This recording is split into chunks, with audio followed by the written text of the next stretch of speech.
profundidade dela. Porque às vezes pode ser que você enfrente alguma coisa e você diga assim, não, isso aqui Jesus não sabe o que é. Não, Jesus sabe. Sabe porque ele assumiu a figura de homem. Ele assumiu as dores de abster-se da sua glória que estava com o Pai para caminhar no nosso meio. Como existe essa lacuna, a gente pode depois, em uma outra oportunidade, estudar isso, mas como Lucas é muito preciso em fazer o relato desse primeiro momento, depois dos 12 anos e depois do período do batismo, no segundo e no terceiro século, muitos cristãos começaram a criar literaturas e falsos evangelhos para tentar explicar o que acontecia, o que aconteceu durante esse período, ou tentar ilustrar a primeira infância de Jesus para atender essa necessidade de um conhecimento que o próprio Deus viu que não era necessário. E aí são muito engraçadas as histórias. Eu vou contar duas que eu me recordo assim, mas tem várias narrativas. Uma delas é Jesus brincando ali com os coleguinhas, pegava do barro, formava alguns animaizinhos, dava a vida àqueles animais, depois pegava esses animais e tornava eles barro de novo. E estou dizendo que isso não é bíblico, tá, irmãos? Eram as narrativas que eram criadas para atender essa curiosidade que talvez você tenha, mas se você tem essa curiosidade, eu preciso dizer que você precisa se abster no que a Bíblia te revela, porque de acordo com o Senhor, somente isso é necessário.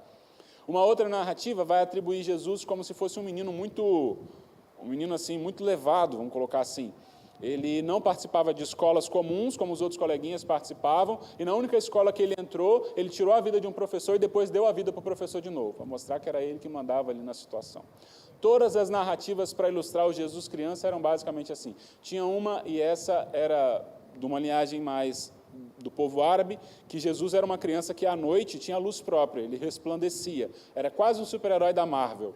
Ele tinha superpoderes, fazia coisas miraculosas ainda na infância. E tudo isso foi registrado para atender a necessidade de pessoas. Então, quando nós olhamos para a Bíblia, Deus reserva apenas a dizer que ele era uma criança, depois aos 12 anos e depois no início do seu ministério. Todas as outras narrativas nós abandonamos, o que não faz elas deixarem de ser engraçadas. Então, existem muitos relatos. Então, se algum dia alguém chegar para você, seja nessa igreja, ou seja em qualquer outra igreja, para dizer que Jesus fez alguma coisa entre o seu nascimento e os 12 anos, e depois dos 12 anos até o seu batismo, entenda que esse evangelho não é o evangelho verdadeiro, porque o evangelho verdadeiro faz um silêncio acerca desse período, e quando a Bíblia se cala, nós nos calamos também e permanecemos em silêncio. Toda narrativa que existe em volta desse tema é mentirosa, é enganosa, é para deturpar e é para te seduzir a crer ou acreditar ou dedicar sua atenção em coisas que não são verdadeiras. Claro para todo mundo essa etapa?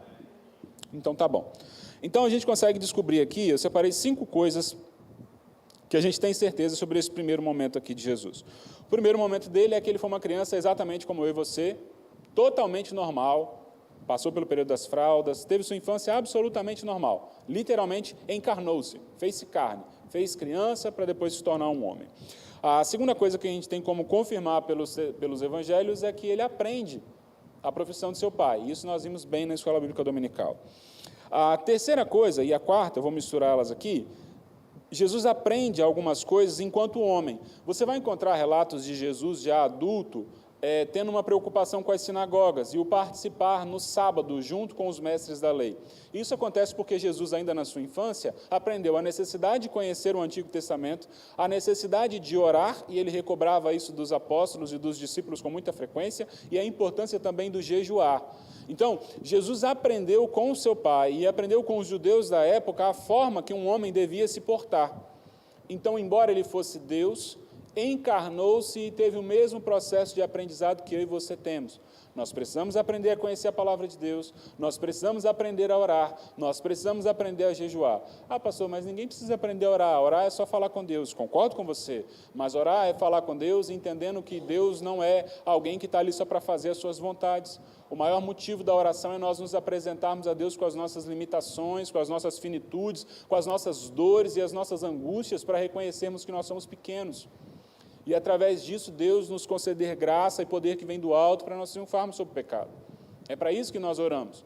Então, Jesus aprendeu a orar. Quando ele fala com os discípulos, olha, nós precisamos orar para que a tentação se afaste. Quando Jesus volta e encontra os discípulos dormindo, fala, vocês precisam estar atentos em perseverante oração para que vocês não caiam na tentação. Porque Satanás não vai cessar de nos tentar. Ele vai nos tentar o tempo inteiro. Ele vai te tentar enquanto você é jovem, ele vai te tentar enquanto você é solteiro, ele vai te tentar enquanto você é casado, ele vai te tentar enquanto você é velho, nas mais diversas áreas, porque ele sabe aquilo que te atrai. Ele não vai deixar de tentar. Então Jesus deu o remédio, falou, estejamos em constante oração para nós não perecermos diante das afrontas de Satanás. Jesus aprende todas essas coisas. E uma outra coisa que nós também podemos aprender através do Novo Testamento é que não há registro nenhum de milagres de Jesus nesse período. Então Jesus tem uma infância exatamente como a minha e a sua antes do seu ministério. Eu acredito que eu e você não fizemos milagre nenhum na nossa infância, a não ser o cabelo dos nossos pais embranquecer e fazer raiva em quem cuidava da gente, nós não fizemos milagre nenhum. Era só isso que a gente fazia. Tivemos uma infância perfeitamente saudável e normal. A infância de Jesus não foi muito diferente. Jesus assumiu a figura de homem para passar pelas mesmas coisas que eu e você. Então ele passou pelos mesmos processos, inclusive o de aprendizado. Amém, irmãos? Então tá bom. Continuando a nossa leitura, versículo 41, diz assim, todos os anos, seus pais iam a Jerusalém para a festa da Páscoa. Tem uma observação aqui. O homem judeu precisava peregrinar durante 3 momentos do ano até Jerusalém. Um deles era a festa da Páscoa, o outro era a festa do Pentecostes e o outro era a festa do Tabernáculo. Ele precisava fazer essa peregrinação. A mulher ia somente na festa da Páscoa. Só que por uma questão financeira, dependendo do lugar onde as pessoas estavam, na maioria das vezes eles escolhiam fazer uma caravana só para participar da Páscoa, porque era muito caro, não era um trajeto fácil, tinha que abrir mão da sua rotina, do seu trabalho, para separar uns dias para fazer essa viagem em peregrinação. Então, aqui diz, todos os anos seus pais iam a Jerusalém para a festa da Páscoa, porque a mulher não ia nas demais. Então, Maria o acompanha aqui. Então, por uma questão financeira, muito provavelmente eles só iam à Páscoa. Versículo 42 diz, quando ele completou 12 anos de idade, eles subiram à festa conforme o costume. Então, os pais de Jesus faziam essa peregrinação anualmente. Quando Jesus fez 12 anos, então ele foi inserido nessa peregrinação como um homem judeu. Quando um judeu fazia 12 anos, uma criança completava seus 12 anos, era muito semelhante a nós quando atingimos a nossa maioridade. É lógico que esses 12 anos aqui não era para compra, venda, para profissão, não nesse sentido, mas ele já era visto como um homem feito pela fé e pela espiritualidade. O olhar dele como um servo já era como se ele fosse uma pessoa completa. Então ele era reconhecido pela forma como ele guardava a lei, pela forma como ele orava, pela forma como ele jejuava, pela forma como ele testemunhava. Os 12 anos marcavam a idade exatamente como para nós hoje marca os 18 anos. Então aos 12 anos, Jesus teve ali a sua maturidade espiritual e atingiu a sua maioridade espiritual ali perante a comunidade judaica. Então, por isso que ele acompanha os pais até Jerusalém na festa da Páscoa. Todo mundo compreende isso? O versículo 43 continua dizendo assim, terminada a festa, voltando seus pais para casa, o menino Jesus ficou em Jerusalém, sem que eles percebessem. Pensando que estava entre os companheiros de viagem, caminharam o dia todo, então começaram a procurá-lo entre seus parentes e conhecidos. Veja bem, as caravanas que saíam para poder chegar até Jerusalém eram muitas, porque nem todo mundo saía no mesmo horário, e eram agrupamentos, né? Eles faziam alojamentos, então eram vários grupos. Quando o pai e a mãe não viram, não é que eles só lembraram de Jesus lá na frente, não, obviamente eles não viram que Jesus estava ali, né? Era filho, mas eles não se preocuparam tanto pelo contexto. Primeiro, não era um contexto de violência como nós vivemos hoje, não era um contexto tão perigoso como nós vivemos hoje, afinal de contas era para ele ter morrido ali no nascimento, né? Por determinação do imperador, e não foi, então Deus o preservava. Então essa preocupação dele morrer, os pais não tinham. Pensaram assim, bom, ele não está aqui porque já foi em alguma caravana da frente, ou foi com alguns amigos, ou foi antecipando a viagem com alguém. Aí a Bíblia continua dizendo que eles fizeram a caminhada, né? Versículo 44. Pensando que ele estava entre os companheiros de viagem, caminharam o dia todo. Então começaram a procurá-lo entre os parentes e conhecidos. Dependendo da distância, essa caminhada de retorno fazia algumas pausas. Eles levantavam o acampamento e descansavam ali. Quando eles levantaram o primeiro acampamento e viram que Jesus não estava ali, começaram a procurar, então, entre os conhecidos e os amigos. Perceberam que, obviamente, Jesus também não estava no meio deles. Depois que eles se deram conta disso, o versículo 45 diz, não o encontrando, voltaram a Jerusalém para procurá-lo. Depois de 3 dias, encontraram no templo, sentado entre os mestres, ouvindo-os e fazendo perguntas. Aí a gente não sabe se esses 3 dias aqui é do momento em que eles saíram e depois voltaram, ou é do momento em que eles deram falta de Jesus e voltaram, a gente não sabe. Mas a Bíblia diz que eles fizeram uma caminhada de 3 dias, eles já estavam bem longe quando retornaram, e quando eles retornaram, muito provavelmente, a gente vai entender isso no decorrer da história, eles não identificaram Jesus logo de imediato. Porque essa expressão dos 3 dias é para deixar claro que ele não foi encontrado de imediato, houve um tempo de procura até identificar onde é que Jesus estava. Então, da mesma forma que os pais procuraram ele nos alojamentos e não encontraram, eles vieram no caminho de retorno fazendo a procura de Jesus durante a peregrinação, e não encontraram. E aí, quando eles chegam em Jerusalém, o versículo 46 diz, encontraram-no no templo, sentado entre os mestres, ouvindo e fazendo perguntas. Esse modelo não era bem uma conversa, né? Eu não sei se vocês já viram aqui, tem um programa aqui, eu acho que ainda passa, chamado Roda Viva, né? Tem vários repórteres em volta e uma pessoa fica sentada numa cadeira no meio, e aí eles se alternam em fazer perguntas para aquela pessoa. Geralmente é um candidato político que está ali, aí um faz perguntas sobre uma pauta, outro sobre outra pauta, e eles vão se intercalando, um faz uma pergunta, o outro responde, e assim vai. Sabe esse modelo? Até o formato circular era muito parecido com as sinagogas e o ambiente de estudo do templo. Então, Jesus estava ali assentado com aquelas pessoas e ele estava como se estivesse tendo uma aula particular, ao mesmo tempo que dando uma aula particular. Porque se tem uma forma de nós aprendermos é fazendo perguntas. Quando nós fazemos perguntas, às vezes a gente acha que a nossa pergunta é ignorante, uma pergunta sem sentido, mas às vezes através daquela pergunta ali é uma brecha para um assunto novo ou para uma informação a mais que alguém precise. Então Jesus estava ali, tendo um diálogo com os mestres da lei. E no versículo de baixo, diz assim, todos que o ouviam ficavam maravilhados com o seu entendimento, com as suas respostas. O versículo 48. Quando seus pais o viram, ficaram perplexos. Sua mãe lhe disse, filho, por que você nos fez isso? Seu pai e eu estávamos aflitos à sua procura. Se tem uma coisa que chamou a atenção dos mestres da lei, é que por mais que eles não tivessem a compreensão de que Jesus era o Messias, as coisas que Jesus perguntava eram perguntas inimagináveis. E às vezes a gente tem dificuldade de compreender isso. Às vezes, por exemplo, quando Deus se manifesta a Jó, depois de Jó ter passado por aquela série de discursos com seus amigos, quando Deus se apresenta para Jó, Deus demonstra a ignorância de Jó através das perguntas que Deus faz. Deus faz perguntas para Jó que, além dele não saber a resposta, ele jamais imaginaria a questão. Por exemplo, Jó, onde é que você estava quando foi lançada a base, a fundação do mundo? Jó, você sabe que o mundo faz parte de um universo, mas quem é que sustenta? Quais são as colunas desse mundo? Onde é que você estava quando elas foram colocadas? Eram perguntas que estavam completamente distantes da imaginação de Jó. Era sem sentido para Jó pensar naquela pergunta. Então, muito provavelmente, acredito eu, que as perguntas que Jesus fazia para os mestres da lei eram muito semelhantes àquelas que ele mesmo responde quando ele começa a fazer os seus discursos. Quem era o Filho do Homem? Qual é o caminho para o céu? O que é necessário para a salvação? O que é necessário para herdar a salvação? Quem de fato é o meu irmão? Porque para o judeu, apenas os judeus eram os seus co-irmãos, seus conservos, né? E Jesus explica que não, através da parábola do bom samaritano. Então, Jesus faz perguntas que deixam tanto aqueles que estavam ali no templo, quanto aqueles que estavam fora, perplexos. E aí, a mãe de Jesus fala assim para ele, no versículo 48. Filho, por que você nos fez isso? Seu pai e eu estávamos à sua procura, ou seja, procuraram em vários lugares e não conseguiram encontrar. E aí, no versículo 49, Jesus diz assim, ele respondeu, por que vocês estavam me procurando? Não sabiam que devia estar na casa de meu pai? Mas eles não compreenderam o que dizia. E aí, eu lembro a primeira vez que eu li esse versículo, esse texto, eu era novo convertido. Aí, eu peguei os evangelhos para ler ali. Aí, quando eu cheguei nesse capítulo 2, no verso 49 e 50, Jesus falando para a mãe dele assim, por que vocês estavam me procurando?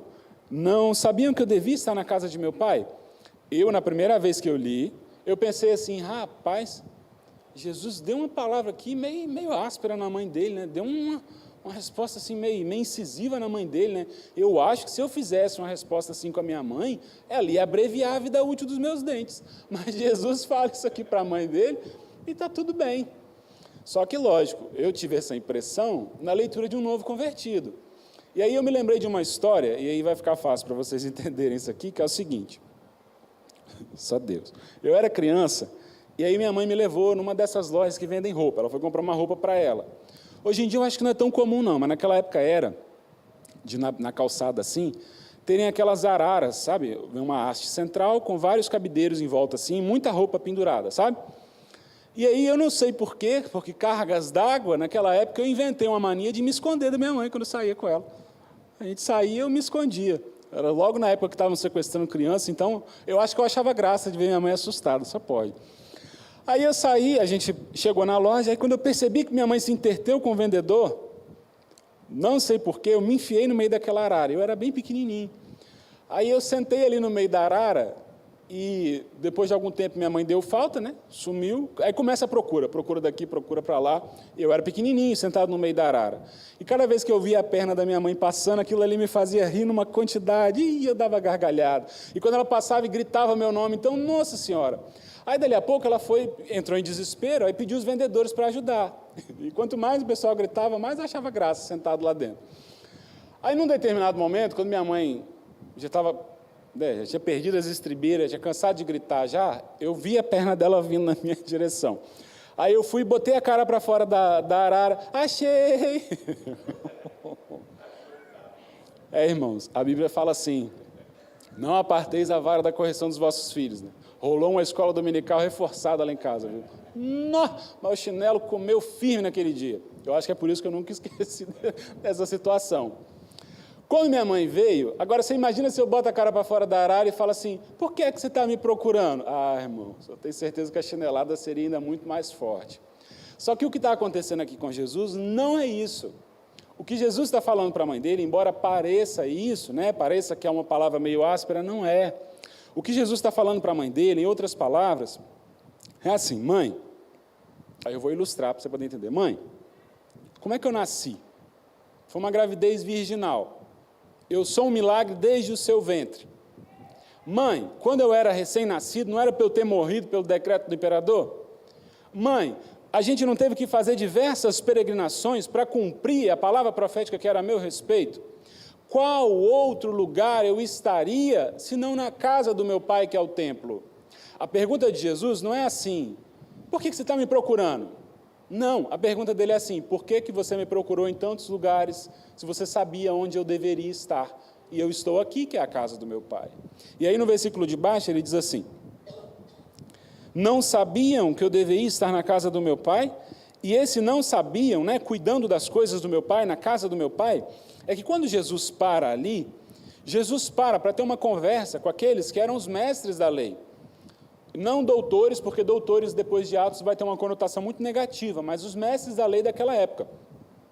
E Jesus começa a explicar para eles e ter conversas com eles, mas quando os pais chegam e fazem aquela pergunta, o mais curioso de tudo isso é o versículo 51.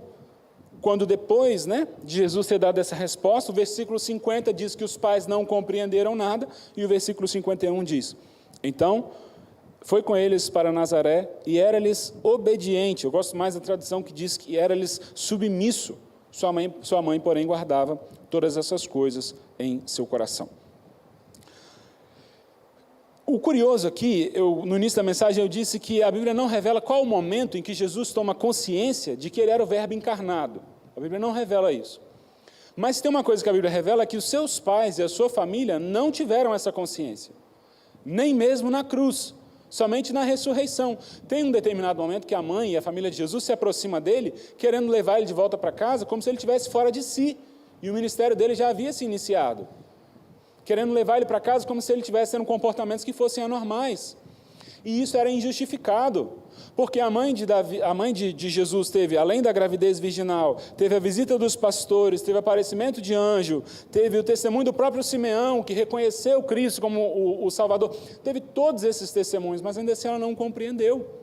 Ela estava diante do Messias, o Salvador do mundo, sabia a forma como ele havia sido concebido, o viu crescer, se maravilhou por saber que os mestres pararam para dar ouvidos a uma criança, e mesmo assim ela não o reconheceu. E aí eu chamo a sua atenção para te explicar que muitas vezes o Senhor fala nas nossas vidas às vezes de maneira explícita, falta pouco botar a luzinha para piscar que ele está falando sim ou não para mim e para você, e nós não o reconhecemos. Nós ignoramos tudo à nossa volta e simplesmente não o reconhecemos. Mas o mais bonito de tudo isso era Jesus saber que mesmo que nesse momento aqui ele já tinha consciência de que ele era o Salvador, por isso que ele estava discursando com os mestres da lei, mesmo assim ele sabia que ele ainda não estava preparado, ele ainda não estava pronto, porque o versículo 38 e 39 diz que ele crescia, e ele não crescia só no sentido humano, ele crescia também no conhecimento do seu ministério. Então o que ele faz? Ele abaixa as orelhas e volta submisso aos seus pais, em direção à sua casa com os seus pais, porque ele sabia que ainda não estava pronto. Claro para todo mundo até aqui? E a Bíblia continua dizendo assim, que Maria viu todas essas coisas, né, e guardou no seu coração, e aí o versículo 52, que fecha o capítulo, diz assim: Jesus ia crescendo em sabedoria, estatura e graça, diante de Deus e dos homens. Então, embora aos 12 anos ele já fosse o futuro prometido Salvador da pátria e da nação e de todos os pecadores que nele se arrependeriam, embora ele já fosse, ele precisava ainda crescer. Ele ainda precisava de um tempo de amadurecimento. Eu, na minha lógica humana, penso, se Jesus com 3 anos de ministério fez o que fez, se tivesse iniciado aos 12, teria feito muito mais. É um erro meu. Porque Deus sabia que ele precisava ainda ser ensinado, ele precisava aprender dos seus pais, ele precisava se desenvolver, ele precisava ter uma presença diferente de homem para que pudesse iniciar seu ministério, até para que pudesse ser reconhecido como homem, para ser recebido como homem. Então o versículo 52 encerra dizendo que depois de todas essas coisas, ele continuava crescendo ali submisso aos seus pais. Um detalhe curioso é que essa é a última vez que você vai ver uma menção de José, pai de Jesus. A maioria dos livros que a gente encontra atribuem isso à morte de José. Você não vai encontrar mais relatos de José, a Bíblia também não vai dizer que ele morreu, mas você não vai encontrar ele sendo relatado em nenhum outro lugar. Eu tiro para nós algumas conclusões com base nisso. A primeira conclusão é que, sem sombra de dúvida, Jesus, o Verbo encarnado, era perfeito. Nós não podíamos atribuir a ele pecado, falha alguma, deturpação de caráter ou moral alguma. Ele era perfeito. Estatura de varão perfeito é Cristo. Caráter ilibado, irrepreensível, amável, o amor encarnado era Cristo. Agora, embora ele fosse tudo isso, ele também foi um ser humano exatamente como eu e você.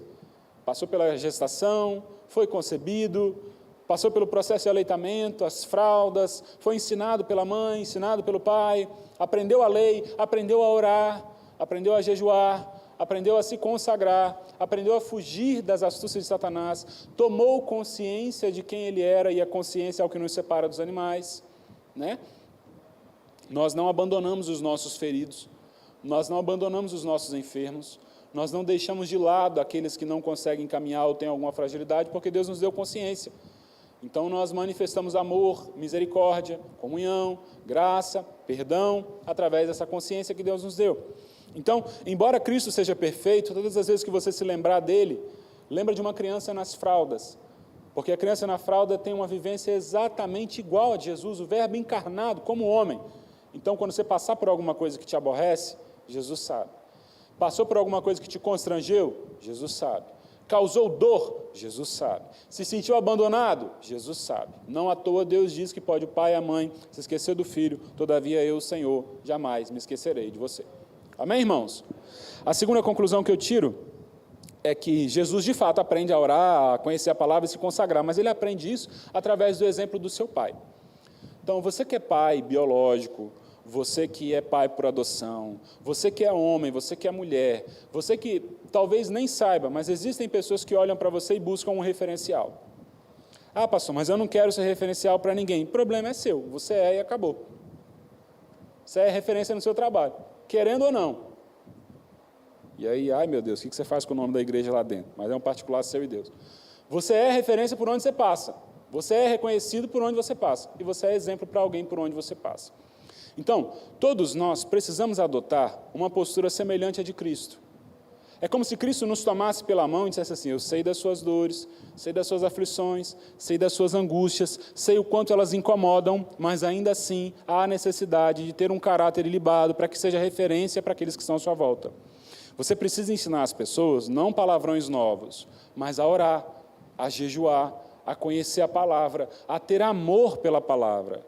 Se você abre a sua Bíblia só no banco da igreja, eu tenho certeza que Deus vai te alimentar, mas você despreza uma oportunidade maravilhosa de vencer, talvez, a vergonha ou o comodismo e abrir a Bíblia na sua casa e transformar ela em uma lâmpada para conduzir a sua família, para que Jesus faça parte do seu lar e você ensine os seus filhos no caminho que se deve andar.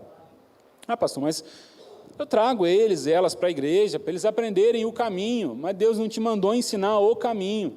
Porque quando eu ensino a alguém alguma coisa, eu aponto para aquilo ali, mas Deus te mandou ensinar no caminho, esteja dentro desse caminho. Ah, pastor, mas eu estou aqui no culto. Pois é, mas o você da segunda-feira às vezes não é o você de domingo à noite. E esse é o maior problema de uma espiritualidade frágil. Amanhã, quando você sair para trabalhar, o seu dialeto precisa ser o mesmo de hoje. As palavras que saem da sua boca precisam ser louvor, como foram hoje. O seu coração precisa estar sedento, não pelo dinheiro, pelo que o mundo pode te oferecer, pelas amizades, mas pela palavra de Deus que nos alimenta de maneira verdadeira. E através disso nós replicamos o ensinamento para aqueles que nós amamos. A terceira observação: mesmo que fosse custoso, que fosse caro para os pais de Jesus irem a Jerusalém, todos os seus afazeres naturais, o pai de Jesus era carpinteiro, tinha que trabalhar para poder comer, todos os afazeres eram parados para atender a necessidade de congregar.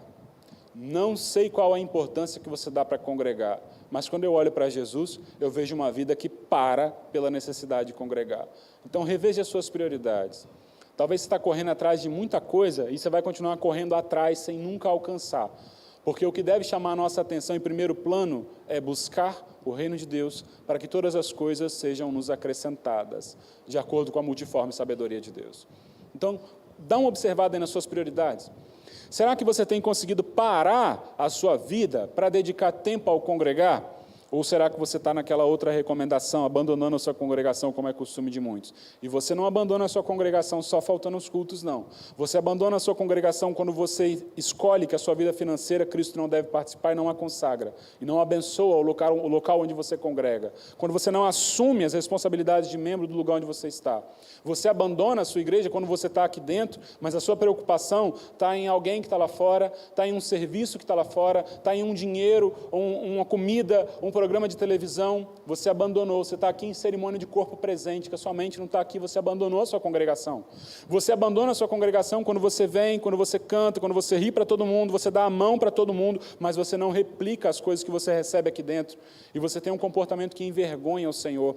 Lembre-se que eu te disse, os 12 anos de Jesus marcavam um momento onde os homens olhavam para ele de igual para igual, e ele era reconhecido pelo conhecimento da lei, pela capacidade de orar, pela capacidade de jejuar, porque ele precisava ter um caráter ilibado, como um servo de Deus. E nós também precisamos dessa estatura.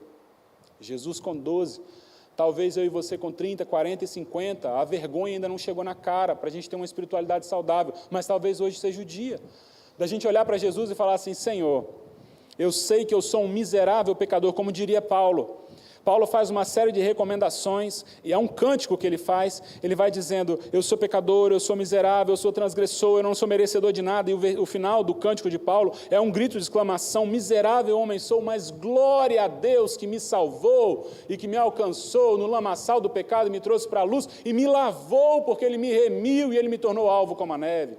Talvez seja hoje o dia da vergonha chegar na nossa cara, para a gente se arrepender de pecados que temos carregado há tanto tempo, para Deus poder olhar para mim e para você verdadeiramente como homens e mulheres de caráter. A quarta observação que eu tiro é que Jesus, obviamente, aos seus 12 anos, já sabia que ele era o Messias prometido, mas ele sabia também que não era o tempo dele. Então ele se abaixa em submissão e obediência aos seus pais. O fato de algumas coisas não acontecerem na sua vida no tempo que você espera, não quer dizer que Deus perdeu o controle da sua vida, não quer dizer que Deus te abandonou, te esqueceu. Deus está simplesmente dizendo para mim e para você que ainda não é o tempo. E nós precisamos abraçar ao Senhor com a mesma submissão que Jesus se submeteu aos seus pais.